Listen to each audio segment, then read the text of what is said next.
నిన్న ఆంధ్రప్రదేశ్ ముఖ్యమంత్రి గౌరవనీయులు చంద్రబాబు నాయుడు గారు మాట్లాడినటువంటి వ్యాఖ్యలను నేను తీవ్రంగా ఖండిస్తా ఉన్నాను. బాధ కలిగే అంశం ఏంటంటే రాష్ట్రంలో అధికారంలో ఉన్న కాంగ్రెస్ ప్రభుత్వం గతగంతనం వల్ల, రాష్ట్ర ప్రభుత్వ నిర్లక్ష్యం వల్ల, కేంద్రంలో అధికారంలో ఉన్న బీజేపీ పక్షపాత ధోరణి వల్ల ఇవాళ తెలంగాణ రాష్ట్రానికి తీవ్రమైన నష్టం జరుగుతా ఉంది. ఇవాళ రేవంత్ రెడ్డి గారికి కేంద్రాన్ని ఎదిరించే ధైర్యము లేదు, చంద్రబాబును ప్రశ్నించే దమ్ము లేదు. ఎందుకంటే ఢిల్లీని చూస్తే రేవంత్ రెడ్డికి భయం, బాబు గారికేమో గురుదక్షిణ.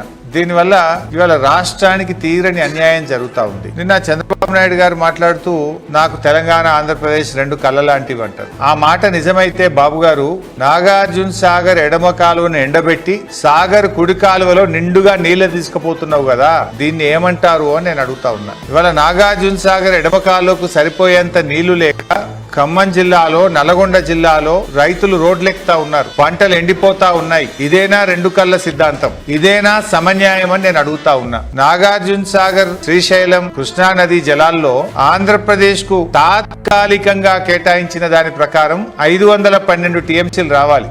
ఇదే ఎక్కువ. కానీ మీరు 657 టీఎంసీలు వాడారు. ఇది 4-5 రోజుల కింద లెక్క. 657 టీఎంసీల నీళ్లు వాడారు. తెలంగాణకు 343 టీఎంసీలు రావాలి, కానీ తెలంగాణకు 220 వచ్చింది.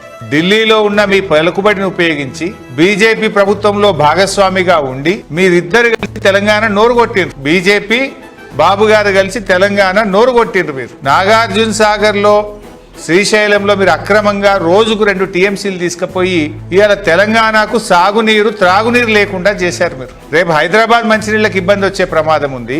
ఎడమ కాలువ కింద పంటలు ఎండిపోయే ప్రమాదం ఉంది. మీరు దత్తత తీసుకున్న మహబూబ్ నగర్ జిల్లాలో కల్వకుర్తి, నెట్టంపాడు, భీమా, కోయిల్ సాగర్ కింద కూడా పంటలు ఎండిపోయే ప్రమాదం. కానీ మీరేమో సమన్యాయం అంటారు. సమన్యాయం మాటల్లో ఉంది, చేతల్లో లేదు. చంద్రబాబు గారు, చేతల్లో మీదంతా ఆంధ్రాకు న్యాయమే ఉన్నది. తెలంగాణ విషయంలో మీది పక్షపాత ధోరణి. ఇలా కృష్ణా నదీ జలాల్లో మీరు అధికంగా నీళ్లు తీసుకుపోయి తెలంగాణకు అన్యాయం చేసింది నిజం కాదా అని నేను సూటిగా అడుగుతా ఉన్నా.